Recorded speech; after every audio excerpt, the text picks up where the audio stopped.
pobre, ele constrói tudo. Cada roupa costurada foi um pobre que costurou. Cada sapato que está nos pés foi um pobre que fez. Mesmo os de marca.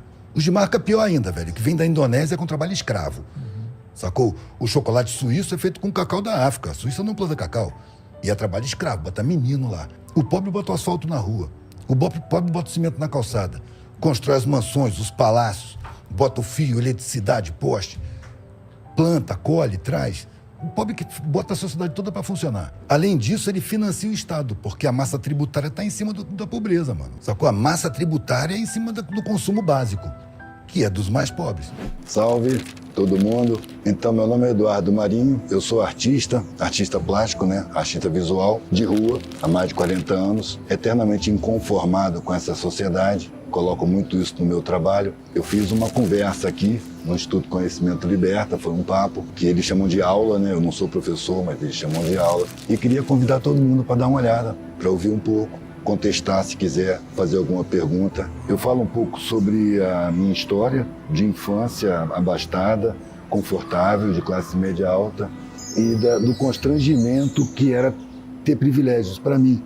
Não que eu acho que é constrangedor ou está errado para outras pessoas. Para mim, o privilégio era constrangedor. E da descoberta de valores muito mais satisfatórios para mim do que os valores materiais, os valores sociais, né? A riqueza, essas coisas aí que ficam na vida. A gente está aqui de passagem, né? Então, tem valores que a gente leva. E é esses que vale a pena. Valeu, rapaziada. Muito bem, pessoal, terça-feira, 5 de dezembro, 7h03 da manhã. Muito bom dia para todo mundo que está chegando por aí, 7h03 da manhã, horário de Brasília. Estamos ao vivo. Este é o Desperta ICL, estamos ao vivo todos os dias, de segunda a sexta-feira, sempre às 7 horas da manhã, horário de Brasília. Muito obrigado para quem já está chegando no nosso chat. Este foi o Eduardo Marinho, daqui a pouquinho eu vou falar dele. A gente tem uma super aula com o Eduardo Marinho no dia 17, daqui a pouquinho eu dou detalhes para vocês e também dou a dica de como vocês podem se inscrever. A aula é de graça, né? Muito obrigado, pessoal, que está chegando também nas nossas redes sociais. Todos estamos ao vivo em vários canais do YouTube, canal do Eduardo Moreira, canal do ICL, canal do Leandro Demori, também no canal da Rádio Brasil Atual, canal da TVT, e estamos ao vivo também na nossa grande rede ICL. Bom dia para quem nos acompanha na TVT, TV aberta São Paulo, Grande São Paulo, TV Quirimurê lá na Bahia, Salvador e Grande Salvador, e também pelo bom e velho Radinho. Bom dia para quem está nos ouvindo pela Rádio Brasil Atual e também para os nossos novos parceiros daqui do nosso programa, da nossa rede, o pessoal da Rádio Heliópolis. Muito bom dia, Heliópolis, muito obrigado pela companhia de todo mundo, tá bom? Se você tá chegando agora, por gentileza, vai deixando o seu like, se você estiver em alguma rede social, claro, né? No rádio não dá pra deixar o like, né? Agora, se você estiver na sua rede social favorita aí, deixa o seu like, ative o sininho também no canal do YouTube, se você puder, inscreva-se no nosso canal também, que é de graça, claro, e claro, se você puder também, compartilha aí, quem tá ouvindo pelo rádio pode compartilhar também, né? Pode mandar um audião do Zap, manda um audião do Zap essa hora da manhã, imagina que delícia, pra avisar as pessoas que estamos ao vivo, pra lembrá-las que estamos ao vivo, para dizer sobre o que trata este programa. Este aqui é o Desperta ICL, todas as manhãs nós fazemos aqui uma leitura crítica das notícias que aparecem na imprensa no Brasil e no mundo, para a gente sacar um pouco o que está rolando no dia, claro, acordar mais bem informado, ou se você nos acompanha de outros países também, pode ir dormir mais bem informado, pode almoçar mais bem informado, tomar café mais bem informado, ir para a aula mais bem informado, ir para o trabalho, voltar do trabalho, estar no meio do trabalho, tudo para você ficar mais bem informado e também, claro, para a gente ter aqui o texto e o contexto das notícias que são as mais relevantes que estão acontecendo no Brasil e no mundo neste exato momento. Gente, olha só, antes da gente começar o programa, esse vídeo que a gente mostrou no começo agora aqui é um entre vários. Eu falei ontem, né? E queríamos mostrar alguns vídeos aqui do Eduardo Marinho. E eu falei, ó, tenho certeza que vocês já toparam com ele pelas redes sociais por aí. Agora, quem viu sabe quem é o Eduardo Marinho, né? Tem vários desses cortes, né? Como se chama na era pós-moderna, né? Dele circulando pela internet e tal, com esses ensinamentos, né? E a gente vai fazer uma super aula com o Eduardo Marinho no dia 17 de dezembro, portanto, conhecido também como quinta-feira da semana que vem, é isso, Jimmy? Ou estou enganado? 17 de dezembro? Ah, vai ser domingo nessa vez, né? Verdade. Domingo, então, olha só, sem ser esse domingo, no próximo, tá? Domingo, 17 de dezembro, às 8 horas da noite, uma aula ao vivo, exclusiva e grátis. Essas são as três coisas que a gente faz aqui no ICL, né? Todo mês a gente tem essas super aulas, esse ano já teve Domênico De Masi, Cornel West, que mais que a gente teve? Aula sobre Malcolm X, já no passado já teve Chomsky, não tem em outro lugar mesmo. Para você ver esse tipo de palestra, primeiro que esse tipo de palestra você não vai ver por aí, né? Imagina se você fosse num evento, você que está nos assistindo, fosse num evento e esse evento tivesse uma super aula com o grande jornalista e historiador que investigou a fundo a vida do Malcolm X, que deu depois origem à série da Netflix, que é uma das séries mais assistidas do mundo, né? Do mundo. Tivesse no evento, tivesse esse cara, tivesse lá o Cornel West, que aliás vai concorrer à presidência dos Estados Unidos agora, né? Vai usar a plataforma, né? A candidatura como plataforma para expor as suas ideias para os Estados Unidos. Cornel West, Noam Chomsky, maior pensador talvez vivo hoje, né? Domênico De Masi, né? Infelizmente falecido esse ano, aliás foi a última grande aula que ele deu no mundo, salvo o melhor juízo, foi a aula que ele deu aqui para o ICL. Domênico De Masi, o Eduardo Marinho, né? O Gessé Souza, aí você vai juntando essas cabeças todas, pois é, isso aqui que o ICL vem fazendo, viu gente? Para quem não acompanha o ICL, para quem não tá ligado, é esse o nível da coisa aqui. E vem mais coisa por aí, hein? Vem mais coisa, vem coisa grande por aí. Vocês não perdem por esperar. 2024 vai ser um ano espetacular em relação a muitas coisas que vão acontecer no ICL. Vocês verão elas aqui, a gente vai divulgar. E as super aulas também. Claro, a gente vai seguir com elas. E os nomes que estão pintando por aí, olha, eu não posso dar spoiler, mas o negócio é no nível dessa galera que eu falei aqui. Marilena Chauí já deu aula pra gente aqui também, é no nível dessa galera. É no nível dessa galera, tá? Então pra gente fechar o ano vai ter agora, dia 17, domingo que vem, não nesse, no outro, essa super aula com o Eduardo Marinho. A indignação como filosofia de vida é o título da aula, vai ser ao vivo, exclusiva, não é um videozinho que foi gravado ali, que o ICL pegou um recorte, não, é uma coisa feita aqui, bonitinha, organizada, né, pensada e de graça. Para participar, icl.com.br/desperta, icl.com.br/desperta, você coloca lá o seu nominho, seu sobrenominho e o e-mailzinho, só isso, tá bom? É um cadastro que você vai resolver em 6 segundos e meio, né? Exatamente isso, eu acabei de fazer esse cálculo, é exatamente esse cálculo. 6 segundos e meio você vai mandar e aí você vai receber o link dessa aula por e-mail, tá? Então é por isso que você tem que colocar lá para você receber o link por e-mail.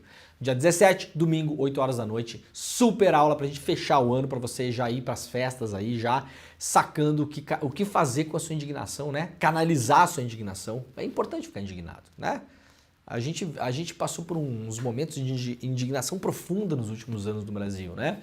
Mas é importante ficar indignado, né? Esse negócio de ficar sozinho aí e tal, é importante ser zen também, né? Aliás, a gente teve aula esse ano, inclusive, com a Monja Coen, né? Então o ICL vai do zen ao toputo, né? Vai de um canto ao outro. Então é importante a gente saber de tudo isso, organizar tudo isso, canalizar tudo isso e canalizar a indignação também, é claro. A gente fica o dia inteiro vendo notícia e vendo coisas absurdas que acontecem no Brasil, a gente fica muito indignado e muitas vezes não sabe como canalizar essa nossa indignação. Então esse papo com o Eduardo Marinho vai ajudar para a gente canalizar essa indignação para coisas boas, né? Para fazer movimentar aí os moinhos que movem as coisas legais do mundo, tá bom?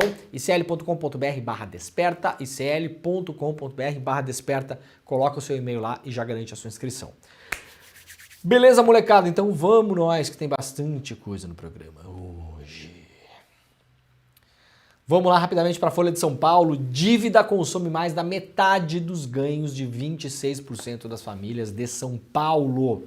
Isso aqui é impressionante, né, gente? Vocês imaginem, 1/4 do que você ganha no mês é consumido por dívida. Ou seja, você nem vê esse dinheiro, né? Isso se você conseguir pagar as dívidas, né? Tem muita gente que não consegue pagar. Pesquisa encomendada pela FEComércio de São Paulo revela que em novembro, 26% das famílias paulistanas gastaram mais da metade. Quer dizer, é pior do que isso, né? Essa manchete tá esquisita, né? Pera aí. Ah, não, tá certo. Eu que li errado aqui. Ou seja, 1/4 das famílias gasta mais da metade do que ganha. Tá? Então, assim, 26 em cada 100 famílias em São Paulo gasta mais da metade do que ganha no mês com dívida. No mesmo período do ano passado foram 19%, ou seja, aumentou o endividamento, né? O grande Paulo Guedes, aqui o legado do Paulo Guedes está aqui, ó. Aqui, ó. Vai aparecendo, né? Agora, aos poucos, vai aparecendo o legado do Paulo Guedes, né? Os números importantes que o governo Bolsonaro gostava de falar, né? Não sei porque a Petrobras ela distribuiu o maior número de dividendos do mundo, né? Grandes herda. E daí, para quem que foi esse dinheiro? Para meia dúzia de fundo internacional e grandes detentores de ações. Beneficiou quem?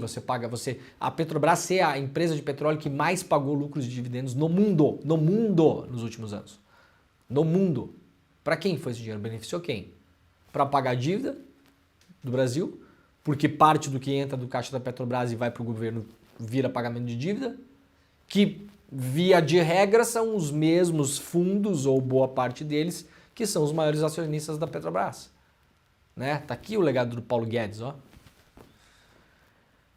O cenário vem se agravando. Segundo a entidade, os brasileiros endividados empenharam na média 31% de seus rendimentos mensais em novembro. No mês anterior, esse índice foi de 31,5%. De acordo com Guilherme Dietz, economista da FEComércio de São Paulo, o cenário é reflexo das dívidas contraídas por causa de financiamentos de imóveis ou veículos, por exemplo. Ele afirma que os financiamentos foram impulsionados durante o período e que a Selic registrou uma baixa histórica.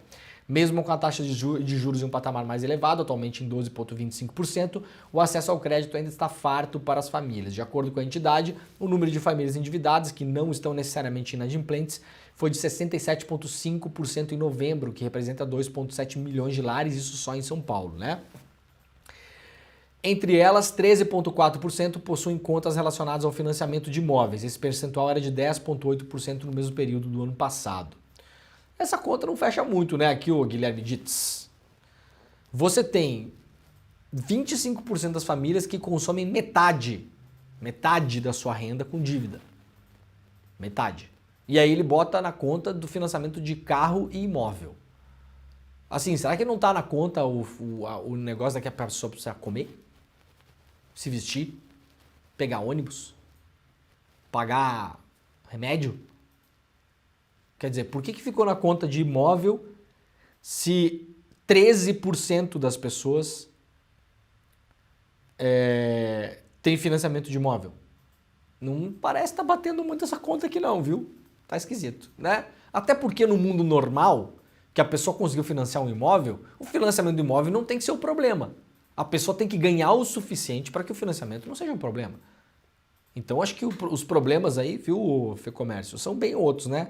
O salário é uma porcaria, a carteira verde e amarela do Temer, né? A reforma trabalhista, a falta de direitos, a pejotização cada vez maior, informalidade, as pessoas que perderam o emprego e agora voltaram a conseguir emprego de carteira assinada, só que com salários piores, que é o que tem acontecido. Acho que os problemas aí são outros, né?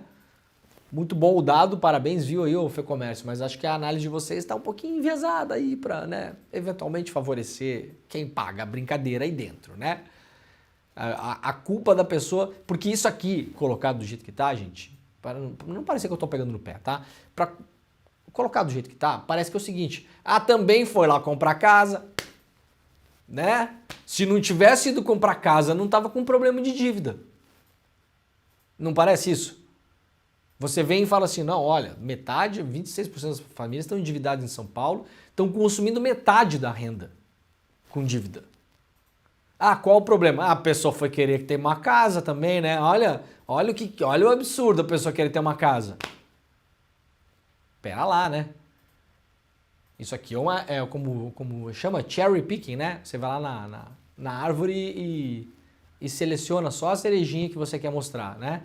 A pessoa tem um perfil de dívida com 10 dívidas. Você vai lá e fala, não, o problema aqui é que a pessoa foi querer comprar casa. Que pobre tá querendo comprar casa? Aí, ó, deu problema, tá? Para de querer ter lugar para morar vocês aí. O problema é muito outro, né, gente? O problema é que o salário é uma porcaria, o problema é que a pessoa não tem emprego, o problema é que uma pessoa sustenta 3, 4, 5, 6 pessoas, vive na informalidade, não consegue guardar nada, a comida é cara, o imposto sobre consumo é caro, a pessoa até conseguiu se recolocar no mercado de trabalho, mas os salários hoje estão piores do que estavam 5, 6 anos atrás, porque está caindo, né? Vem caindo, as pessoas até podem ir para a formalidade, mas com salários piores. A pessoa está rodando Uber, está se virando, estragou o carro, bateu o carro, não consegue rodar, se endividou. Não é porque ela foi lá embestar de querer uma casa, né? E como é bom a gente ler notícia com um pouco de atenção também, né? Senão passa batido e parece que é isso aí mesmo, né? Olha só aqui, notícia trazida lá pelo iclnoticias.com.br. Pela primeira vez na história, bilionários acumularam mais riqueza por herança do que com trabalho. Onde está a meritocracia aqui? Quem achar pode me avisar, que eu não tô vendo. Não tô vendo. Herança e meritocracia são coisas que não combinam. Eu acho que assim, as pessoas são muito ricas. Eu não tô falando de você que tem Jeep Renegade não, tá bom? Fica tranquilo. Você que é dentista que mora no interior, tá bom? Calma você aí. Já pulou da cadeira, né? Já baixou o volume da televisão achando que o Boulos está batendo na sua casa para pegar, para botar uma pessoa morar no seu quarto de visita. Não é você, tá bom? Se acalma aí, respira. Calma lá. Eu acho que as pessoas que têm muito dinheiro, que não é você, tá bom? Poderiam começar a olhar para isso aqui e lembrar da meritocracia e pensar, eu não tenho mérito nenhum de ter sido um espermatozoide vencedor. Né, o Jimmy? Será que as pessoas tiveram mérito de ser o espermatozoide vencedor, Jimmy? O Jimmy não fala, mas ele tá olhando, ele tá pensando. Será que você tem mérito nisso? Parabéns para mim que nasci no lugar certo, né? Hein? Então, se não tem mérito, pode começar a repartir isso aqui, né? Tá bom? E eu não tô falando da herança de você não aí, que seu pai e sua mãe trabalharam a vida toda, conseguiram uma casa, um negocinho, daí morreu lá e tá deixando um pouquinho pros filhos. Não é essa, tá? Tá bom? O grande esquema do sistema é fazer com que você ache que é igual a essas pessoas. Não é, tá bom? Seu pai, sua mãe lá trabalharam, conseguiram, no final morreu, deixou lá, né, um dinheirinho, conseguiu distribuir para os filhos ali. Parabéns, ótimo, não é disso que a gente está falando. Tá bom? Não confunda, não confunda. Não confunda. O relatório Ambições de Bilionários do banco suíço UBS, portanto um banco que conhece bastante bilionários, né? Constatou que os novos bilionários acumularam mais riqueza por meio de herança do que investimento e empreendedorismo. É a primeira vez que isso acontece desde que o levantamento começou a ser feito em 2015. Nesse estudo global, das 137 pessoas que alcançaram o status de bilionários no período de estudo e dos 12 meses encerrando em abril desse ano, portanto, 53% delas herdaram 150 bilhões de dólares. 736 bilhões de reais. Então é assim, ó, é caminhando para trilhão, tá? Caminhando para trilhão. 53 pessoas herdaram um dinheiro que está caminhando para 1 trilhão de reais. Eu não entendo quem consegue defender esse sistema, né? Mas tem gente que consegue defender, né? Deixa eu puxar minha canetinha aqui que eu não abri ela ontem.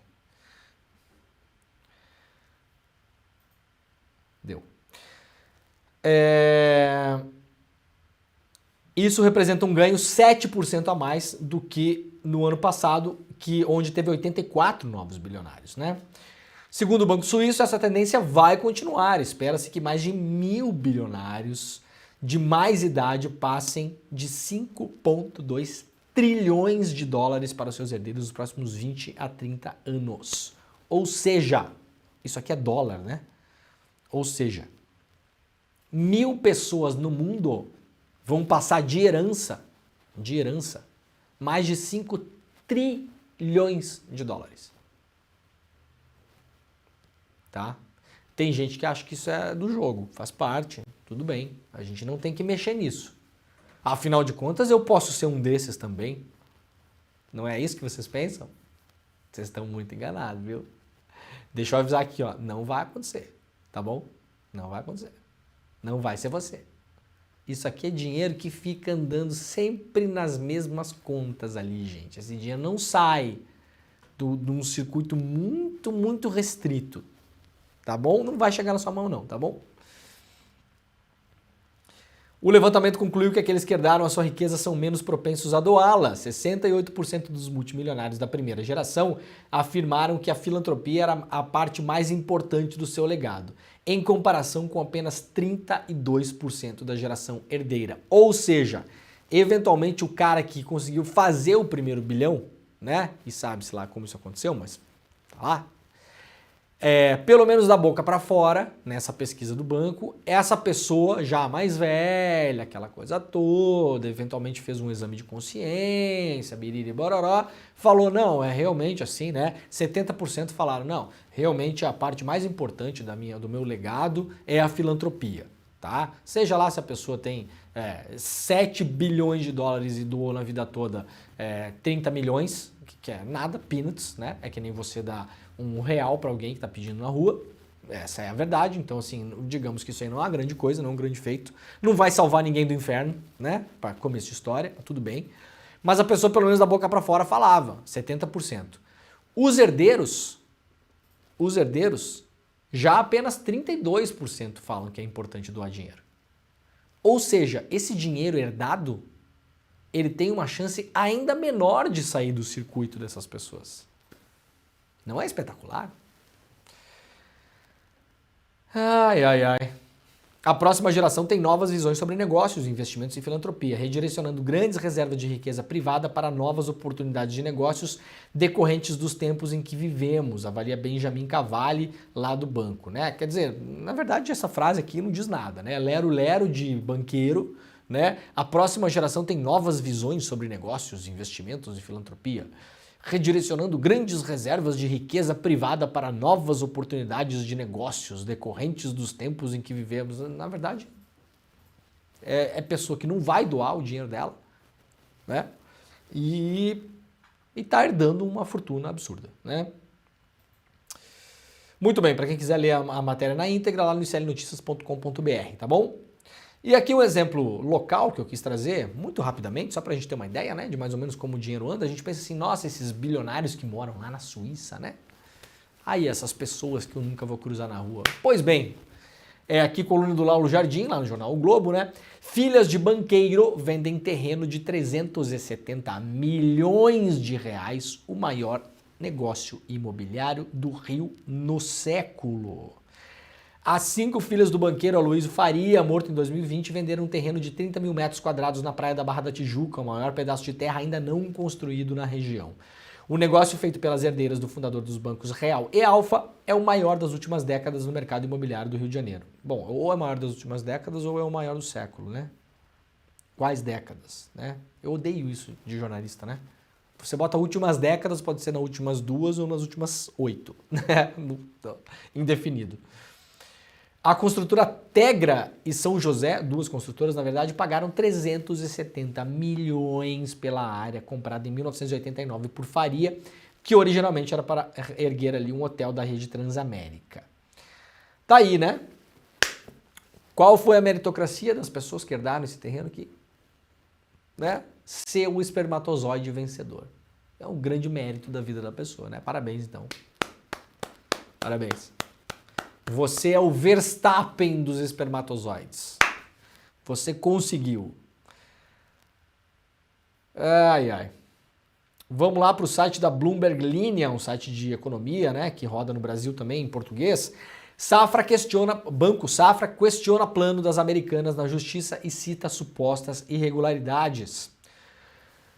Com 2,5 bilhões de créditos a receber das americanas, o Banco Safra questiona na justiça alguns pontos do plano de recuperação judicial apresentado pela varejista e abriu litígio no caso, colocando em risco a expectativa da empresa de ver o plano homologado no início do próximo ano.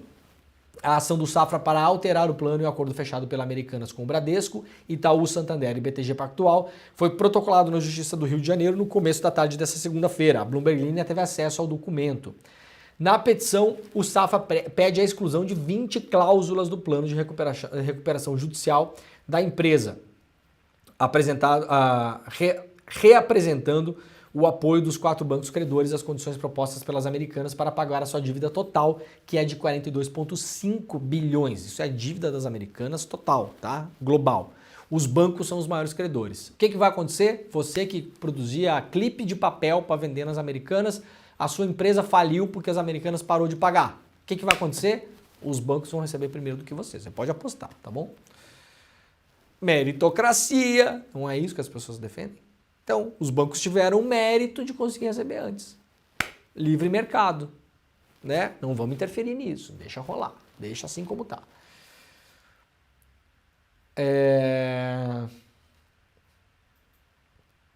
Tem aqui os detalhes, né, todos na reportagem da Bloomberg Linha. Eu tô vendo se tem aqui um resumo das possíveis fraudes, né? Mas aqui tem um detalhamento grande mostrando que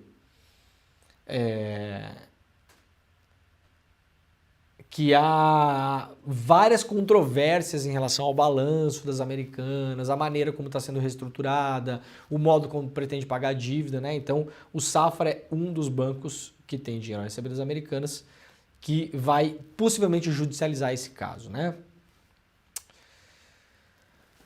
Bom, vamos lá para uma notícia boa, enquanto você não é herdeiro de alguns trilhões que ficam guardados em Liechtenstein. Mais de 470 mil brasileiros podem receber dinheiro dos planos Sarney e Collor ainda em 2023. Não é a fortuna que você esperava, né? Mas deve ter uns R$200 para você lá, tá? De todo modo é seu, não vai deixar esse dinheiro lá. Então aqui, ó, para quem quiser saber,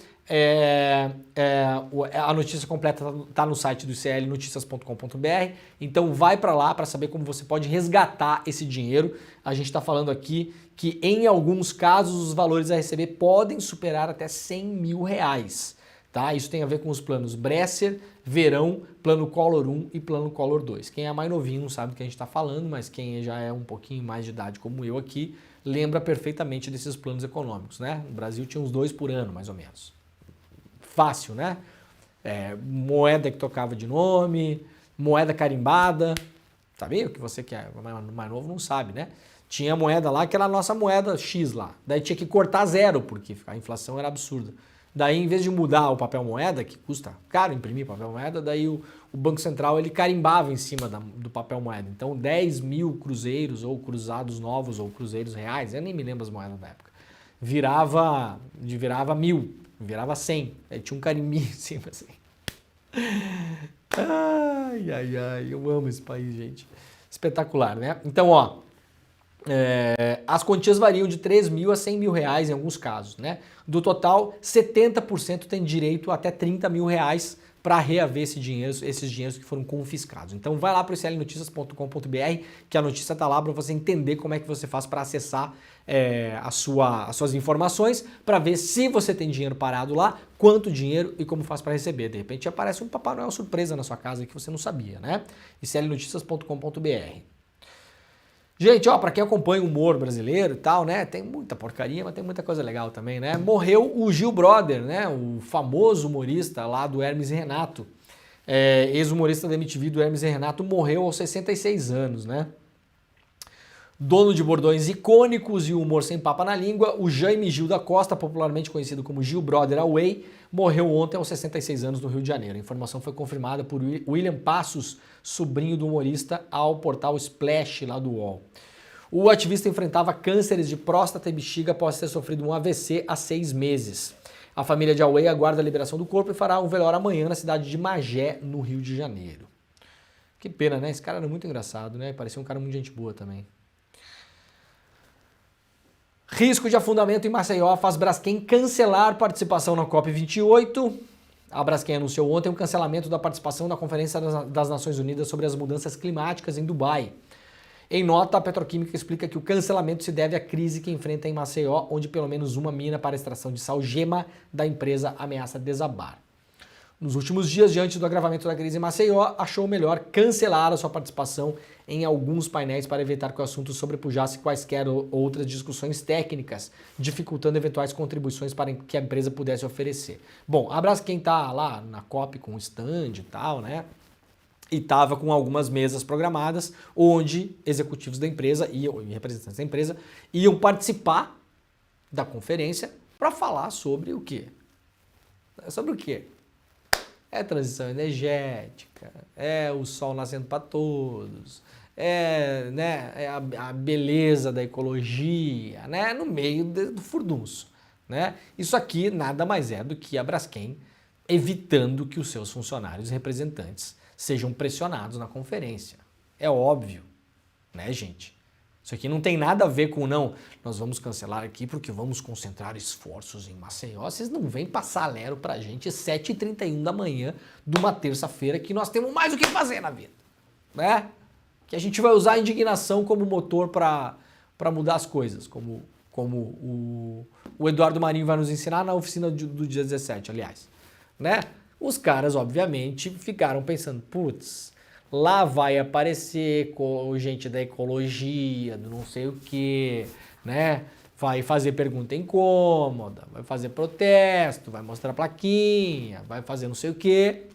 E aí a gente vai evitar esse constrangimento público para não aparecer aqui numa conferência do clima global, que está a imprensa do mundo toda, né? E aí a imprensa que ainda não se deu conta do que está acontecendo em Maceió vai se perguntar, nossa, mas por que esses caras estão fazendo esse protesto? Que empresa é essa? Ah, Braskem. Let's Google it, Braskem. What's happening? Oh my God. Eles estão afundando 20% de uma capital urbana no Brasil. Pois é. É para isso que a Braskem está tirando as pessoas das conferências, né, Braskem? Muito bem, Braskem atrasou o fechamento de mina 18, que ameaça afundar bairros em Maceió, segundo a agência. Isso aqui, notícia publicada lá no Brasil 247. O evento de afundamento de uma das minas da Braskem em Maceió, que desacelerou recentemente, ocorreu devido a irregularidades e atrasos por parte da empresa no processo de fechamento dos seus poços de exploração de salgema. Relatório da Agência Nacional de Mineração, que monitora o planejamento da mineradora desde 2020 para fechar as 37 cavidades às margens da lagoa de Mundaú, indicam que a Braskem demorou quase 2 anos para decidir sobre o fechamento da mina 18 com o uso de areia, método semelhante aplicado em 8 poços, informa hoje o jornal O Globo. A empresa alega ter seguido as recomendações das autoridades. Entretanto, o preenchimento da mina 18 não teve início conforme programado para o dia 25, 4 dias antes do alerta de risco de colapso emitido pela Defesa Civil de Maceió. Mesmo nos outros postos onde o trabalho foi iniciado, o Ministério Público Federal identificou irregularidades no material utilizado, chegando a suspender a extração de areia pela mineradora. Segundo a Defesa Civil, a mina 18 apresenta um afundamento de 1,80 m desde a semana passada. Ontem estava em 1,70 m, né? Não, perdão, domingo estava em 1,70 m. Então de domingo para agora já baixou mais 10 centímetros. Na medição das últimas 24 horas, realizada ontem à noite, o movimento foi de 6,3 centímetros, menor do que os 7,3 centímetros detectados na noite anterior e os 11,8 centímetros registrados no sábado. Apesar disso, o órgão manteve o alerta de risco iminente de colapso, com recomendações para que a população evite a região. Na manhã de ontem, o ritmo de afundamento chegou a 0,25 centímetros por hora, um dos menores registrados desde o começo dos alertas, né? Emissões globais por combustíveis fósseis serão recorde em 2023, aponta relatório. O aumento em relação a 2022 deve ficar na casa de 1,1%. O mundo precisaria cortar emissões em até 43% até 2030 para se manter abaixo de 1,5 graus de aquecimento, né? Isso aqui é a agenda, a tal da Agenda 2030.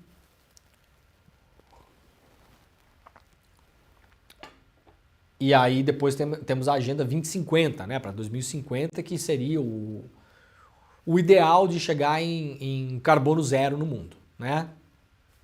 Vocês já viram que esse negócio não está com a menor cara de que vai acontecer. Gastos públicos no Brasil em combustíveis fósseis sobem durante o governo Bolsonaro. O Brasil perdeu ou deixou de arrecadar quase 300 bilhões de reais nos 4 anos do governo Jair Bolsonaro devido a incentivos públicos para consumo de combustíveis fósseis, que vêm de fontes não renováveis e são mais poluentes como petróleo, gás natural e carvão. O levantamento divulgado ontem, em meio à realização da COP28 em Dubai, chama atenção para a necessidade da virada nas políticas ambientais do país. Os dados foram apresentados pelo Instituto de Estudos Socioeconômicos, chamado INESC, que realizou a 6ª edição do estudo sobre esse tipo de subsídio. Os dados mais recentes, referentes a 2022, mostram que o país abriu mão de 80,9 bilhões em um ano só em incentivos a esse tipo de combustíveis, enquanto as fontes energéticas renováveis tiveram apenas 15,6 bilhões em incentivos, ou seja, 5 vezes menos, né? Então o Brasil, na prática, não está fazendo transição energética nenhuma, zero. A Petrobras, que deveria ser a empresa que lidera isso no Brasil, agora parece que anunciou um plano para fazer transição energética e tal. Ao mesmo tempo, vai lá o Brasil, o governo brasileiro, o Lula, e aceita entrar na OPEP+, a OPEP+, né? A OPEP é o grande cartel dos grandes produtores de petróleo do mundo, a OPEP.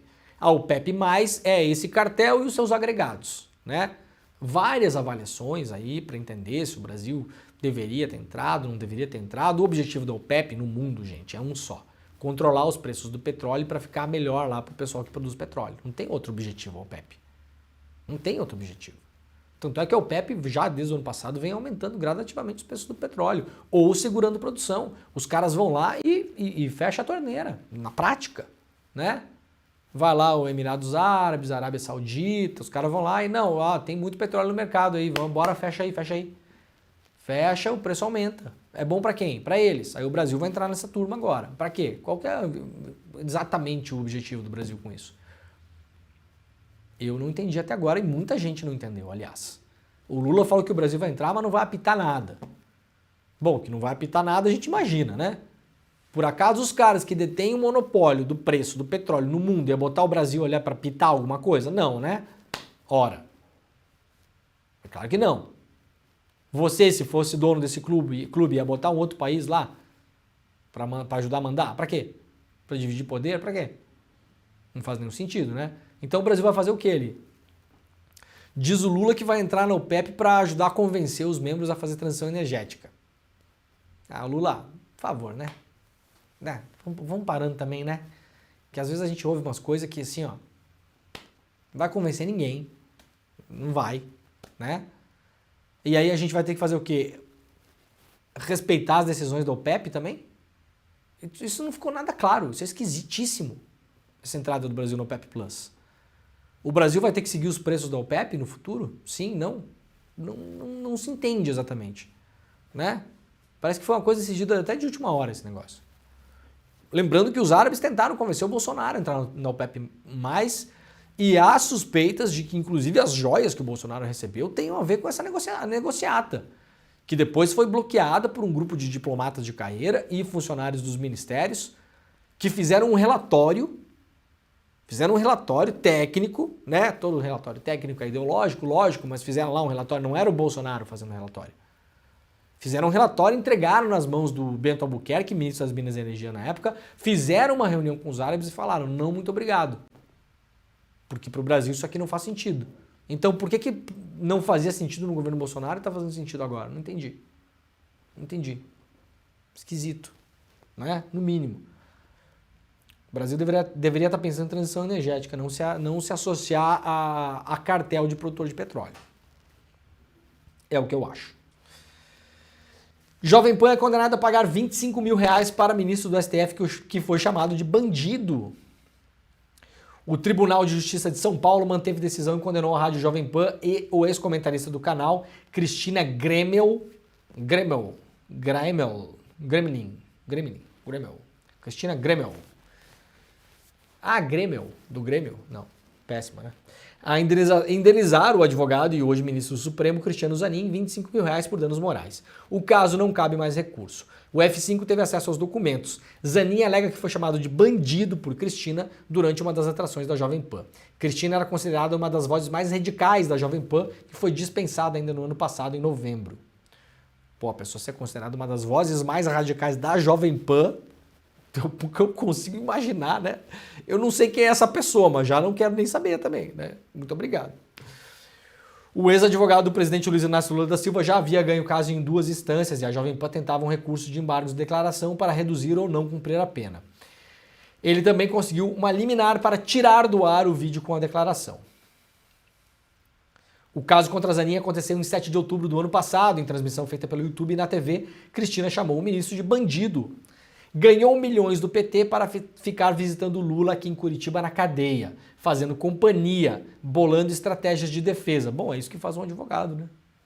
Não entendi. A pessoa, além de ser a mais radical da Jovem Pan, parece que ela não alcança muito, né? Lá na frente. Sofrido, né, coitadinho? Apanhou tanto, disse a comentarista. A defesa da comentarista da Jovem Pan alegou que as declarações se amparam na liberdade de expressão e que discutiu de forma crítica as especulações acerca da composição do STF. Para Zanin, no entanto, a comentarista foi além do direito de expressão e apenas foi ofensiva. A emissora então recorreu, né, e acabou conseguindo reduzir o valor. Era 50 mil inicialmente e foi para 25. Ao rotular um respeitado advogado de bandido, a requerida evidentemente extrapolou o regular exercício do direito de expressão e de informação, disse o tribunal. Mas não está aqui a frase onde ela chamou ele de bandido, né? Ganhou milhões do PT para ficar visitando Lula em Curitiba na cadeia, fazendo companhia, bolando estratégia de defesa. Bom, isso é o trabalho do advogado, né? Parabéns para o Zanin, se conseguiu ganhar milhões de reais para fazer isso, né? Problema dele, não nosso. Aliás, não é um problema ganhar milhões de reais para defender um cliente, né? Parabéns, viu, Zanin? Parabéns. Faça bom uso, né? Sofrido, né? Mas não diz aqui qual que é a frase que ela chamou ele de bandido, né? Mas o tribunal falou literalmente a palavra bandido, então deve estar em algum lugar que a matéria do UOL não colocou. Alexandre Pires é alvo de operação da Polícia Federal contra garimpo ilegal. Olha só isso aqui. O cantor Alexandre Pires foi um dos alvos da Operação Disco de Ouro deflagrada. Não. Ai, ai. Eu não consigo ler todas as notícias antes de entrar no ar, né, gente? Eu leio os títulos, eu já sei mais ou menos do que se trata, porque eu vi isso aqui ontem, né? Agora, a Polícia Federal chamar uma operação... Não, é genial, cara, sério. Tem, aliás, uma reportagem de uns anos atrás, se eu não me engano, é na revista Piauí, na época, né, com a pessoa que era responsável por dar o nome às operações da PF. Tinha uma pessoa lá que era a pessoa que tinha dado vários nomes dessas operações da PF. Agora, essa aqui, ó, Operação contra o garimpo de ouro ilegal que envolve um cantor que ganhou vários discos de ouro. Como é o nome da operação? Operação Disco de Ouro. Que sensacional. Ai, ai. A ação teve como objetivo desarticular um esquema de financiamento e logística de garimpo na terra indígena Yanomami. Segundo o site, o mandado de busca e apreensão contra Alexandre Pires, cantor, né, de samba, de pagode, ficou muito famoso nos anos 90, né, no grupo Só Pra Contrariar. Foi cumprida pela PF dentro de um cruzeiro em Santos, no litoral de São Paulo. De acordo com as investigações, o cantor teria recebido ao menos R$1 milhão dessa mineradora investigada. A PF afirmou ainda que o esquema contaria também com a participação de Matheus Possebon, que é empresário de Alexandre Pires. Segundo as investigações, ele seria um dos responsáveis pelo núcleo financeiro dos crimes. A PF informou que foram cumpridos mandados de prisão e 6 buscas e apreensão em Boa Vista, Mucajaí, além de São Paulo e Santos, Santarém, Uberlândia e Itapema, Santa Catarina. Também foi determinado o sequestro de mais de 130 milhões dos suspeitos, né? Muito bem, a notícia está lá no site iclnoticias.com.br, Operação Disco de Ouro contra garimpo ilegal envolvendo Alexandre Pires, né? Sensacional. Parabéns, viu? O ministro Fux abriu inquérito no STF para investigar a suposta rachadinha de André Janones. O ministro Luiz Fux, do STF, decidiu ontem abrir inquérito para investigar a suposta prática de rachadinha pelo deputado federal André Janones, do Avante de Minas Gerais. O pedido de investigação foi feito na última sexta-feira pela Procuradoria-Geral da República. Fux também autorizou que os investigadores tomem os depoimentos do próprio Janones e de assessores e ex-assessores do gabinete do parlamentar na Câmara dos Deputados. Na decisão, a Polícia Federal tem prazo inicial de 60 dias para realizar as diligências. No entendimento do ministro Fux, verifica-se que os pedidos de diligências formulados pelo Ministério Público Federal se encontram fundamentados nos indícios de suposta prática criminosa revelados até o momento. O ministro informou que, nesse contexto, a suspeita de prática criminosa envolvendo o detentor de prerrogativa de foro, que é o caso do deputado, demanda esclarecimentos quanto à eventual tipicidade, materialidade e autoria dos fatos. No pedido de investigação feito pelo STF, a PGR cita possíveis crimes de associação criminosa, peculato e concussão. A acusação contra André Janones pela PGR ocorreu após a divulgação de um áudio no qual ele disse que usaria o dinheiro para pagar prejuízos da campanha eleitoral de 2016, quando disputou o cargo à prefeitura de Ituiutaba, em Minas Gerais. Na semana passada, André Janones participou do ICL Notícias segunda edição. No programa, o deputado respondeu sobre a acusação de que teria cobrado parte do salário de assessores para pagamento de despesas de campanha. Eu sugiro que vocês assistam. Aliás, nessa notícia aqui, que está no site do ICL hoje, está na capa, lá no rodapé você pode clicar aqui, ó. Clicou aqui embaixo, ó. Clicadinho, ó, acusado de rachadinha, Janones diz que não recebeu dinheiro de assessores. Isso aqui é entrevista exclusiva que nós fizemos, eu, a Gabi e o Chico Pinheiro, no ICL Notícias, segunda edição, com o Janones. Fizemos todas as perguntas. Eu acho que não ficou nada de fora. Depois eu revi a entrevista até, perguntei para as pessoas também, né? Faltou perguntar alguma coisa, tá? A gente perguntou tudo. Se ele pediu, quando ele pediu, se pediu de novo, se recebeu o dinheiro, se abriria as contas dele, se abriria sigilo fiscal, bancário, telefônico, tudo, se ele tem conta no exterior, se ele tem empresa offshore. A gente perguntou tudo pro Janones. Tudo, né? E tá na entrevista. Então, se você quiser assistir, vai lá pro site do ICL, na capa. Primeiro você vai ver a notícia lá para saber se você tem dinheiro para receber do plano Collor, do plano Verão, do plano Bresser, né? Depois você vai para a notícia do Janones, vai lá no pé, clica no link que você vai ter acesso ao vídeo da entrevista que a gente fez na semana passada, né? Foi na semana passada? Acho que foi na semana retrasada, eu acho, né? Ah, não, semana passada. Muito bem. Caso Marielle Franco, novo secretário de Segurança do Rio de Janeiro, diz que mandante pode não ser identificado.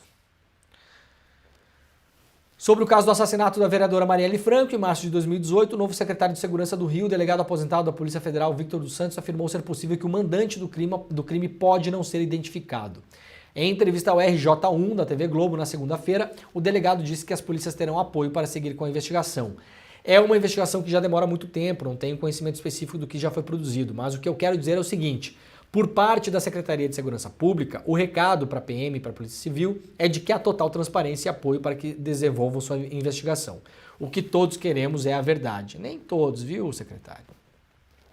Entretanto, sobre apontar o mandante do crime, Victor dos Santos afirmou que pode não ser possível encontrar o autor.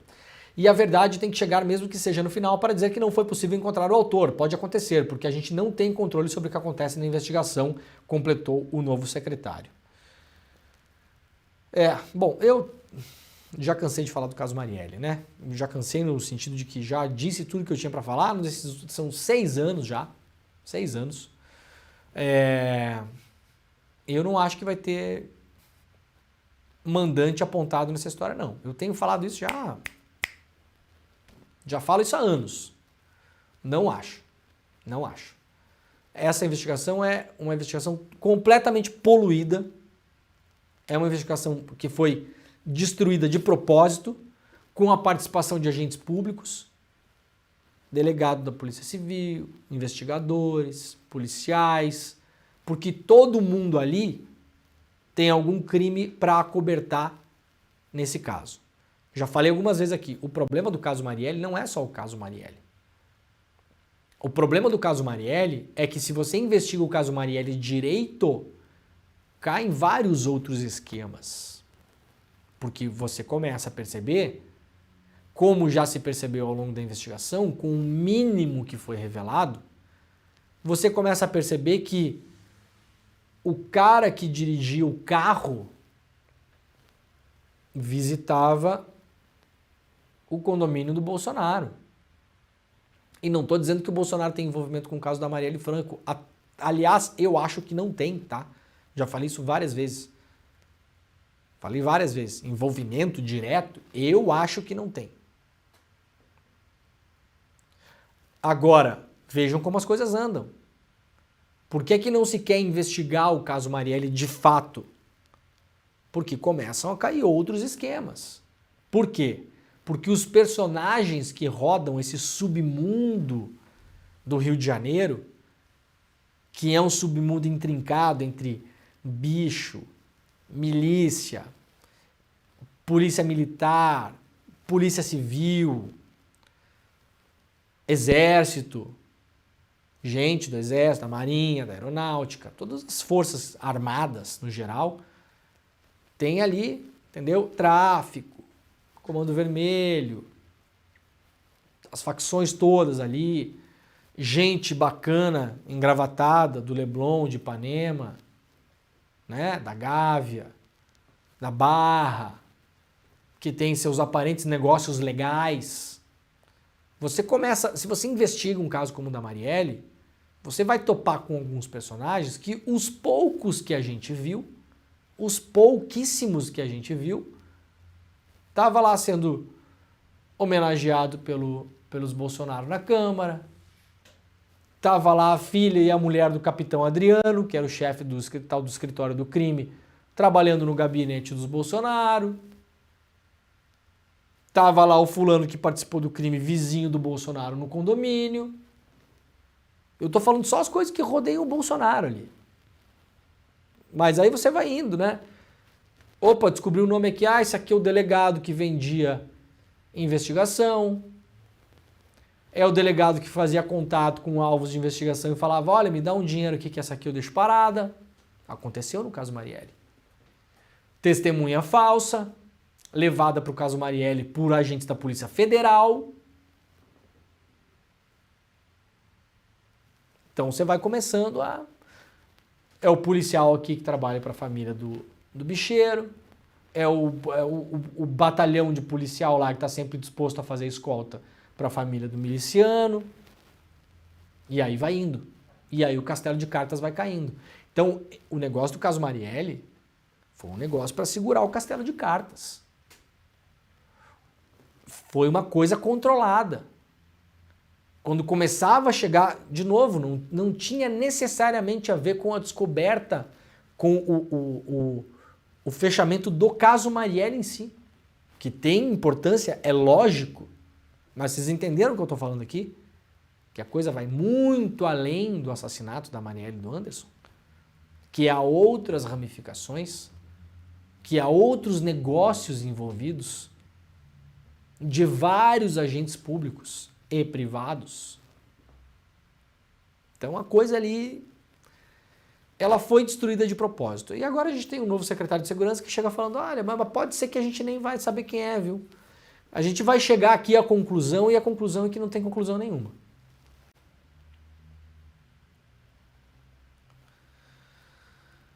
Muito bem, vamos rapidamente aqui, ó. PGR aguarda a prova da Meta, que é o Facebook, para denunciar Bolsonaro pelo terrorismo do 8 de janeiro. A Procuradoria-Geral da República está aguardando a disponibilização formal de uma prova do Facebook, a Meta, né? Para prosseguir com a denúncia contra o ex-presidente Jair Bolsonaro por incitação ao crime em relação aos ataques ocorridos no 8 de janeiro. O órgão considera que já existem indícios suficientes para essa acusação, mas pretende utilizar um vídeo que, segundo a Meta, não está mais disponível. Trata-se de um vídeo produzido por terceiros e publicado por Bolsonaro em seu perfil 2 dias após os eventos, né? Portanto, no dia 10 de janeiro, no qual o autor questionava a integridade das urnas eletrônicas. O ex-presidente apagou o conteúdo pouco tempo depois. Então, a PGR está esperando mais essa prova para colocar no processo contra o Bolsonaro.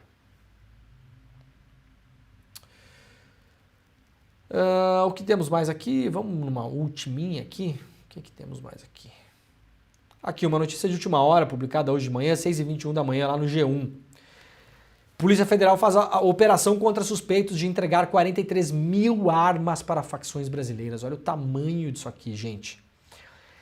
A Polícia Federal deflagrou nesta terça-feira, portanto hoje de manhã, isso aqui é notícia fresquinha, tá? De última hora, uma operação contra um grupo suspeito de entregar 43 mil armas para os chefes das maiores facções do país, movimentando 1,2 bilhão de reais. São cumpridos 25 mandados de prisão preventiva, 6 de prisão temporária e 51 mandados de busca e apreensão em 3 países, Brasil, Estados Unidos e Paraguai, onde está o principal alvo da operação, que ainda não foi encontrado, é esse cara aqui, ó.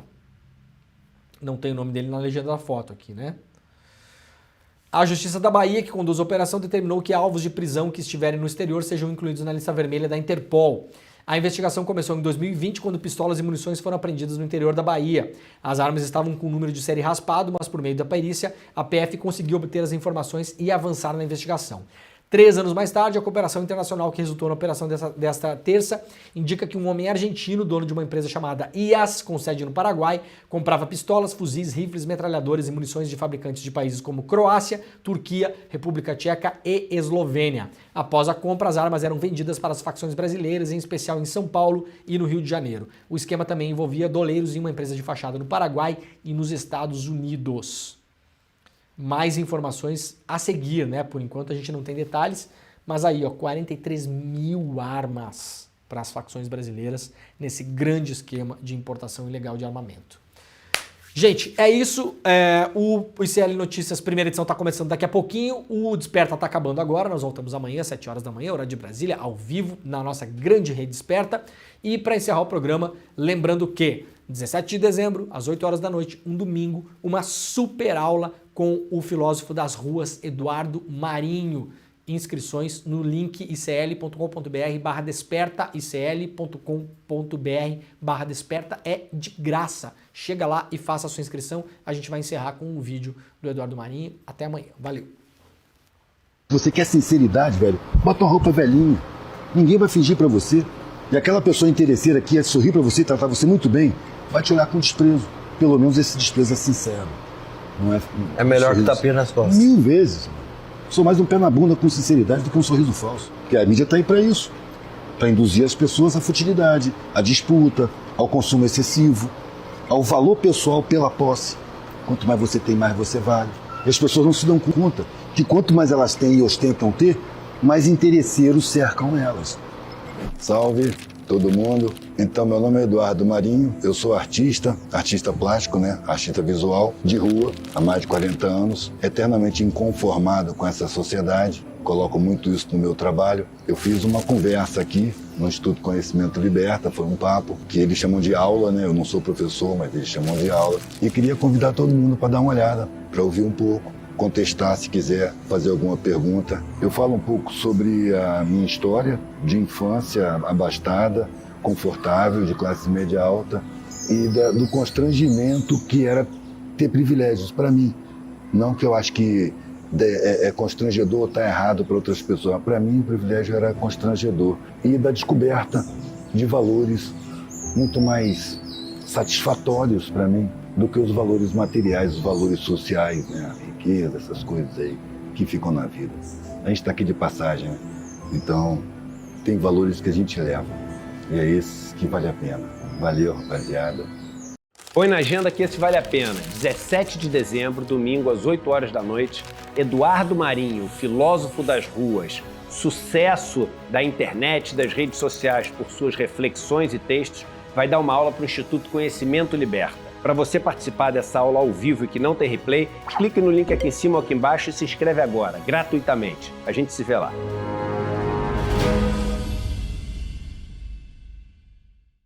Olá, eu sou a Dani Vidotti, sou professora de Yoga e Meditação e aqui no meu curso Bem-Estar Profissional você vai aprender diversas maneiras de cuidar de você dentro do ambiente de trabalho. A gente vai falar sobre autoconhecimento, vai aprender maneiras de gerenciar melhor o estresse, a ansiedade, evitar os esgotamentos, evitar chegar num burnout. E se você já teve um burnout, esse curso também é para você, porque você vai aprender maneiras de não retornar àqueles antigos padrões. Aqui nesse curso você vai aprender a trazer equilíbrio físico, mental e emocional. Tudo isso vai colaborar para o seu melhor desempenho dentro do ambiente de trabalho, trazendo motivação, mais energia, mais foco e até clareza mental. Faremos também diversos exercícios práticos e eu espero você. O curso já está disponível aqui na plataforma do Instituto Conhecimento Liberta. Vamos?